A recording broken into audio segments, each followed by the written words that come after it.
इंसान की बर्बादी के कई कारण हो सकते हैं, लेकिन कुछ मुख्य कारण ऐसे हैं जो हर किसी को प्रभावित कर सकते हैं। इन कारणों को जानकर हम अपने जीवन को बेहतर बनाने के लिए कदम उठा सकते हैं।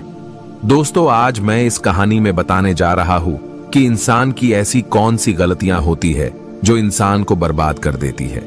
अगर हम अपनी बर्बादी का कारण जान ले तो हम अपने जीवन को खुशहाल बना सकते हैं। तो चलिए कहानी की शुरुआत करते हैं। बहुत समय पहले की बात है। एक नगर में एक धनी सेठ रहा करता था।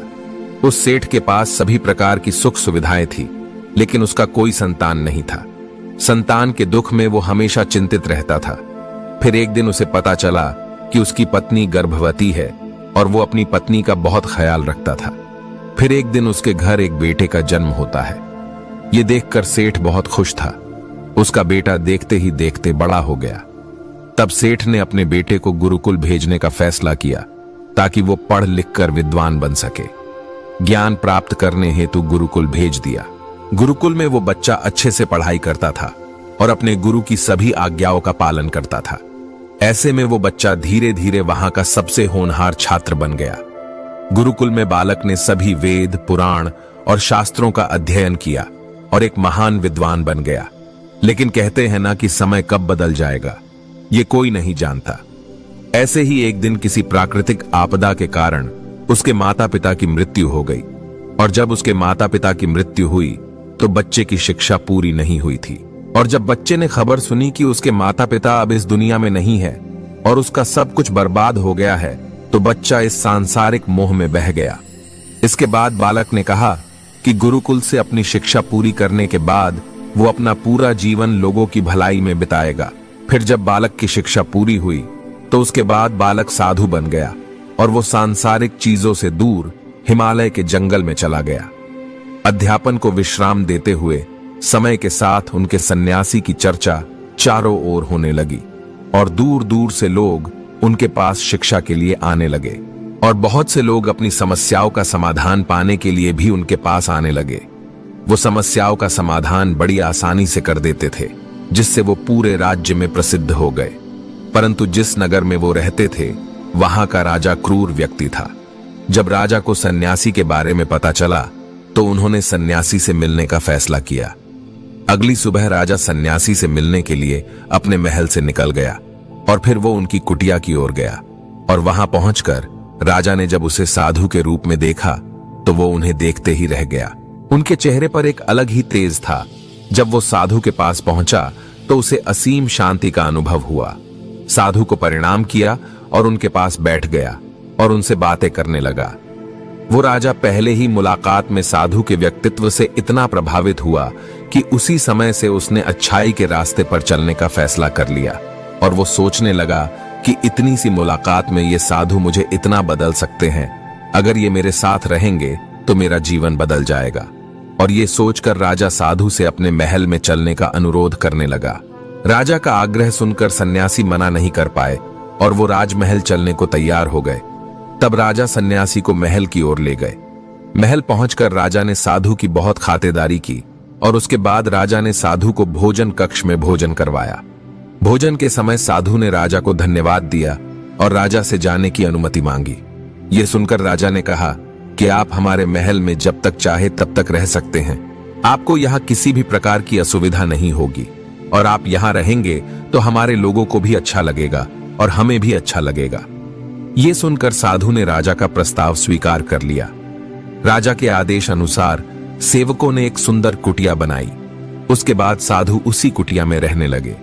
राजा ने उनकी बहुत सेवा की, लेकिन कई वर्षों के बाद राजा और रानी को किसी जरूरी काम से दूसरे राज्य में जाना पड़ा। लेकिन उन्होंने साधु की सेवा के लिए एक सेवादार नियुक्त कर दिया। लेकिन राजा के जाने के बाद वो सेवादार बीमार पड़ गया और अपने घर चला गया और कभी लौटकर वापस नहीं आया। तो साधु को गुस्सा आ गया और उसने राजा को खूब खरी खोटी सुनाई और राजा से कहा कि जो जिम्मेदारी आप पूरी नहीं कर सकते वो जिम्मेदारी आप क्यों लेते हो। तब राजा ने साधु से पूछा और कहा कि क्या मुझसे कोई गलती हो गई है तो इसके लिए मैं आपसे क्षमा मांगता हूं। कृपया मुझे क्षमा करे और अपना क्रोध शांत करे और बताए कि क्या हुआ था। यह सुनकर साधु ने उससे कहा कि तुम्हारे जाने के बाद मुझे यहां किसी ने भोजन नहीं दिया और मुझे कई दिनों तक कष्ट सहना पड़ा। यहां आकर मैं भूखा रहा और किसी ने मुझे मेरा हाल भी नहीं पूछा। यह सुनकर राजा ने साधु से माफी मांगी और कहा कि आज के बाद ऐसी गलती कभी नहीं होगी। फिर कुछ देर बाद मामला शांत हुआ। जब राजा और साधु के बीच बातचीत चल रही थी, रानी भी छुपकर सुन रही थी। उसके बाद राजा ने साधु को शिकायत का मौका नहीं दिया और उनकी खूब सेवा की। लेकिन कुछ दिनों के बाद राजा को किसी जरूरी काम से अपने राज्य से बाहर जाना पड़ा। लेकिन इस बार राजा ने राज्य से बाहर जाने से पहले अपनी रानी से कहा कि जब तक मैं ना आऊं तब तक तुम स्वयं ही साधु की देखभाल करोगी। ये सुनकर रानी बोली, हाँ महाराज, आप अवश्य जाइए, मैं सन्यासी की अच्छी देखभाल करूंगी। बाद में रानी प्रतिदिन भोजन बनाकर सन्यासी के पास भेजती थी। लेकिन एक दिन रानी साधु को भोजन देना भूल गई। साधु भोजन के लिए इंतजार कर रहा था और इसके बाद साधु ने सोचा कि वो स्वयं महल में जाकर देखेगा कि अब तक भोजन क्यों नहीं आया, और फिर वो महल में पहुंच गया। जब वो महल के अंदर पहुंचे तो वहां उनकी नजर रानी पर पड़ी। रानी के इतने सुंदर रूप को देखकर सन्यासी चकित हो गए और रानी की सुंदरता सन्यासी के मन में घर गई और वो वहां से बिना कुछ कहे अपनी कुटिया में लौट आए। सन्यासी रानी के रूप की सुंदरता को भुला ना सका और वो खाना पीना छोड़कर अपनी कुटिया में पड़ा रहा। उन्होंने कई दिनों तक कुछ भी नहीं खाया, जिस वजह से वो बहुत कमजोर हो गए। फिर कुछ समय बाद राजा वापस लौटे और जब उसे सन्यासी की हालत का पता चला तो वो सीधे सन्यासी के पास पहुंच गए और बोले कि आपको क्या हो गया और आप इतने कमजोर कैसे हो गए? किसी गहरी सोच में डूबे हो? क्या मुझसे कोई गलती हो गई है? तब साधु ने कहा, नहीं राजन, आपने कोई गलती नहीं की है। यह सुनकर राजा बोले, तो फिर क्या बात है? आप मुझे बता सकते हैं, मैं आपकी समस्या का समाधान अवश्य करूंगा। यह सुनकर साधु ने राजा से कहा कि आपकी रानी की अद्भुत सुंदरता को देखकर मैं उसकी सुंदरता पर मोहित हो गया हूं और अब मैं रानी के बिना नहीं रह सकता। यह सुनकर राजा हैरान हो गया और कुछ देर सोचने के बाद राजा ने सन्यासी से कहा, मैं आपको रानी दे दूंगा। यह सुनकर सन्यासी बहुत प्रसन्न हुआ। फिर राजा सन्यासी को लेकर महल चले गए और जब राजा और सन्यासी महल पहुंचे तो उस दिन रानी ने अपने सबसे सुंदर वस्त्र और आभूषण पहने थे। फिर राजा रानी के पास गया। राजा ने रानी से कहा कि हमें साधु की मदद करनी चाहिए। वो बहुत ही कमजोर स्थिति में जा चुके हैं और मैं नहीं चाहता कि एक बुद्धिमान साधु की हत्या का कलंक मेरे सिर पर लगे। राजा की ये बात सुनकर रानी ने राजा से पूछा कि आखिर सन्यासी के दुख का कारण क्या है? तो राजा ने रानी से कहा कि सन्यासी आपकी अद्भुत सुंदरता पर मोहित हो गए हैं। राजा की यह बात सुनकर रानी ने कहा कि राजन, आप चिंता मत करिए, अब आप सब कुछ मेरे ऊपर छोड़ दीजिए। मुझे पता है कि मुझे अब क्या करना है। आपके ऊपर ना तो सन्यासी की हत्या का पाप लगेगा और ना ही उससे मेरे पवित्र धर्म का नाश होगा। यह बात सुनकर राजा ने रानी को सन्यासी को सौंप दिया। उसके बाद सन्यासी रानी को लेकर कुटिया पर पहुंचा। जब रानी सन्यासी की कुटिया पर पहुंची तो रानी ने सन्यासी से कहा कि हमें रहने के लिए घर चाहिए, हम इस झोपड़ी में नहीं रह सकते। यह सुनकर सन्यासी राजा के पास गया और राजा से जाकर बोला कि है राजन, हमें रहने के लिए घर चाहिए। सन्यासी की यह बात सुनकर राजा ने उनके लिए घर का प्रबंध कर दिया। फिर सन्यासी रानी को लेकर घर पहुंचा। जब रानी सन्यासी के साथ उसके घर पर पहुंची तो रानी ने सन्यासी से कहा कि यह घर तो बहुत गंदा है और इसकी हालत बहुत खराब है, मैं इस घर में नहीं रह सकती। यह सुनकर सन्यासी फिर से राजा के पास गया और राजा के पास जाकर बोला कि है राजन, जो आपने हमें घर दिया है उस घर की हालत बहुत खराब है। सन्यासी की बात सुनकर राजा ने उस घर की हालत ठीक करवा दी। उसके बाद फिर रानी घर के अंदर गई और नहा धोकर बिस्तर पर आ गई। तभी साधु भी बिस्तर पर आ गया। फिर उसके बाद रानी ने साधु से कहा कि आप जानते हैं कि आप कौन हैं और क्या बन गए हैं। आप एक महान साधु थे जिनके लिए राजा स्वयं सभी आवश्यक चीजें उपलब्ध कराते थे, जिनके पास दूर दूर से लोग ज्ञान प्राप्त करने आते थे, जो लोगों को सत्य का मार्ग दिखाते थे, जो लोगों की समस्याओं का समाधान करते थे, जिन्हें सभी लोग गुरु मानते थे, जिसे सब लोग भगवान मानकर पूजा करते थे। और आज आप वासना के कारण मेरे गुलाम हो गए हैं। रानी की ये बात सुनकर साधु को झटका लगा और उसे एहसास हुआ कि वो एक साधु है और ये सब क्या कर रहा है, और ये सब कुछ सुख सुविधाओं छोड़कर शांति की तलाश में जंगलों में चला गया था। फिर साधु जोर जोर से रोने लगा और चिल्लाने लगा और रानी से कहने लगा कि मुझे क्षमा कीजिए महारानी, मैं ये क्या करने जा रहा था, मैं अभी आपको राजा को सौंप कर आता हूं। फिर सन्यासी की बात सुनकर रानी ने सन्यासी से प्रश्न किया कि साधु महाराज, मेरे मन में एक प्रश्न उठ रहा है, कृपया मेरे प्रश्न का उत्तर दीजिए। और फिर रानी की बात सुनकर सन्यासी ने कहा कि पूछो, तुम्हारा क्या प्रश्न है। फिर रानी ने कहा कि जब आपको उस दिन भोजन नहीं मिला तो आप बहुत क्रोधित हो गए, तब मैंने आपका यह स्वरूप पहली बार देखा था और तभी से मैं आपके व्यवहार में परिवर्तन महसूस कर रही थी। ऐसा क्यों हुआ साधु महाराज, आखिर आपको इतना क्रोध क्यों आया। रानी की बात सुनकर सन्यासी ने रानी को समझाया कि जब मैं जंगल में था तो मुझे समय पर भोजन नहीं मिलता था, लेकिन जब मैं महल में आया तो महल में आने के बाद मुझे सारी सुख सुविधाएं मिली और फिर मैं इन सभी सुख सुविधाओं के मोह में फंस गया और मुझे इसके प्रति लगाव उत्पन्न हो गया और फिर मुझे इसको पाने का लालच उत्पन्न हो गया और जब मुझे ये नहीं मिला तो मेरे अंदर क्रोध उत्पन्न हुआ। फिर सन्यासी ने कहा कि महारानी, सच तो ये है कि अगर इच्छा पूरी नहीं हो तो क्रोध उत्पन्न होता है और अगर इच्छा पूरी हो जाए तो लालच बन जाता है। फिर सन्यासी ने रानी से कहा, ये इच्छा की पूर्ति ही मुझे वासना के द्वार तक लेकर आई है और मैं आपके प्रति आकर्षित हो गया।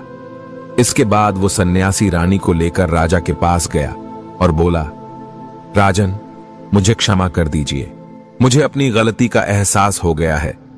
ये लीजिए, आपकी रानी, मुझे ये सब नहीं चाहिए। मैं अपनी इच्छा के विपरीत होकर यह गलत कार्य करने जा रहा था और अपने जीवन को बर्बाद कर रहा था, लेकिन अब मुझे सब कुछ समझ आ गया है। उसके बाद सन्यासी ने कहा कि हे राजन, मनुष्य की बर्बादी का कारण उसकी 4 आदतें होती है और दुनिया के हर एक व्यक्ति के अंदर ये 4 आदतें होते ही हैं, लेकिन जो व्यक्ति इन पर नियंत्रण कर लेता है वो दुख और परेशानियों से बच जाता है। वही जो व्यक्ति इन चारों दोषों पर नियंत्रण नहीं कर पाता है वो बर्बाद के कगार पर पहुंच जाता है। ये सुनकर राजा ने कहा कि महाराज, आप मुझे वो 4 आदतें बताइए जिससे कि मनुष्य की बर्बादी हो जाती है। फिर सन्यासी ने राजा को मनुष्य को बर्बाद करने वाली आदतों के बारे में बताया। सन्यासी ने कहा, इनमें से पहली आदत है इच्छा, क्योंकि इच्छा ही दुनिया की हर एक व्यक्ति के अंदर सबसे पहला अवगुण होता है और जो व्यक्ति अपनी इच्छाओं को नियंत्रण में नहीं रख पाता है वो जीवन के किसी भी क्षेत्र में सफल नहीं हो पाता, क्योंकि जैसे ही उसकी एक इच्छा पूरी होती है वो दूसरे की ओर बढ़ने लगता है और दूसरी पूरी हुई तो तीसरी इच्छा उसके मन में जागृत हो जाती है और फिर ऐसे करते करते इच्छाओं पर नियंत्रण न होने के कारण इसी जाल में उलझा रहता है और दुखी रहता है। इसीलिए राजन, जब हम इच्छाओं पर नियंत्रण पा लेते हैं तो हमारे मन पर भी नियंत्रण पा लेते हैं और जब हमारा मन हमारे बस में होता है तो हमें सुख की प्राप्ति होती है। फिर जो हम चाहते हैं वही हमारे साथ होता है। फिर सन्यासी कहते हैं कि हे राजन, मनुष्य को बर्बाद करने वाली दूसरी आदत है वासना। वासना का जन्म हमारे मन में उठने वाली इच्छाओं से होता है। जिस प्रकार इच्छा का कोई अंत नहीं होता और मनुष्य वासना की जाल में फंसता ही चला जाता है। वासना के वश में होकर मनुष्य को कुछ भी नजर नहीं आता। आज तक जितनी भी लड़ाइयां हुई है उनका सबसे बड़ा कारण स्त्री को पाने की इच्छा ही रहती है। स्त्री के प्रेम में आकर राजा महाराजाओं ने आज से पहले बहुत सारे युद्ध किए हैं। रावण भी संसार का सबसे बुद्धिमान व्यक्ति था, लेकिन उसने भी माता सीता की सुंदरता की जाल में फंसकर अपना सब कुछ बर्बाद कर लिया। उसकी मृत्यु का कारण एक स्त्री ही बनी थी। कई राजा महाराजा तो युद्ध में इसीलिए हार गए क्योंकि वो लोग स्त्रियों से रासलीला रचने में ही रह गए। ईश्वर ने तो स्त्री की उत्पत्ति इस संसार को बढ़ाने के लिए की है, लेकिन आजकल लोगों ने इसे अपनी वासना का शिकार बना लिया है, अपने मनोरंजन का साधन समझने लगे हैं और जब उन्हें अपना ये मनोरंजन नहीं मिलता तो वो पागल हो जाते हैं और न जाने क्या क्या कर बैठते हैं। इसीलिए हे राजन, जितना हो सके उतना वासना से दूर रहना चाहिए। फिर सन्यासी कहते हैं कि हे राजन, मनुष्य को बर्बाद करने वाली तीसरी आदत है क्रोध, क्योंकि जब व्यक्ति की वासना की पूर्ति नहीं होती है तो उसके अंदर क्रोध उत्पन्न हो जाता है और जब व्यक्ति को क्रोध आता है तो उस पर उसका नियंत्रण नहीं होता है और फिर वो क्रोध में आकर कई गलत निर्णय ले लेता है। वो दूसरों को भला बुरा कह देता है, गलतियां निकाल देता है और जब उसका क्रोध शांत होता है तो उन्हें अपनी गलती का एहसास हो जाता है, लेकिन तब तक तो सब कुछ बर्बाद हो चुका होता है। क्रोध के कारण मनुष्य के कई बने बनाए काम भी बिगड़ जाते हैं। जब मनुष्य के भीतर क्रोध उत्पन्न होता है तो वो अंदर से बहुत कमजोर हो जाता है और एक कमजोर मनुष्य कुछ भी नहीं कर सकता है, उसे कभी भी सफलता हासिल नहीं हो सकती। क्रोध हमारे भीतर तनाव को उत्पन्न करता है और अगर एक बार हम तनाव में चले जाए तो हमारा पूरा जीवन बर्बाद हो जाता है। फिर सन्यासी कहते हैं कि हे राजन, मनुष्य को बर्बाद करने वाली चौथी आदत है लालच। हे राजन, लालच का फल सदैव बुरा होता है। लालच में पड़कर हम बहुत से लोगों का बुरा कर देते हैं। हर मनुष्य के जीवन में कभी ना कभी ऐसे लालच अवश्य आते हैं जब वो लालच कर बैठता है और अधिक पाने की लालसा में वो कुछ ऐसा कर बैठता है जिससे जो उसके पास था वो उसे भी गवा देता है। क्योंकि जैसे ही व्यक्ति की एक इच्छा पूरी होती है उसका लालच बढ़ जाता है और उसके मन में कई जन्म लेने लगते हैं। जो व्यक्ति लालच करता है वो कामयाबी से कोसों दूर रहता है, क्योंकि एक ना एक दिन लालच का दुश्मन सामने आता ही है। अगर हम समय रहते ही लालच को त्याग दे और उसकी जाल में न फंसे तो हम एक सफल व्यक्ति अवश्य बन सकते हैं। फिर अंत में सन्यासी राजा से कहते हैं कि है राजन, अगर मनुष्य इन 4 आदतों को छोड़ देता है तो उसे जीवन में सफल होने से कोई नहीं रोक सकता, और जो इन आदतों को नहीं छोड़ता है उसे जीवन में बर्बाद होने से कोई नहीं रोक सकता। मैं एक सन्यासी होकर भी इसकी जाल में फंस गया था, तो सामान्य मनुष्य इससे बच नहीं सकता। इसीलिए हे राजन, मनुष्य को इन आदतों से हमेशा बचना चाहिए। तो दोस्तों, मैं आशा करता हूं कि आपको इस वीडियो से काफी कुछ सीखने को मिला होगा। तो फिर मिलते हैं।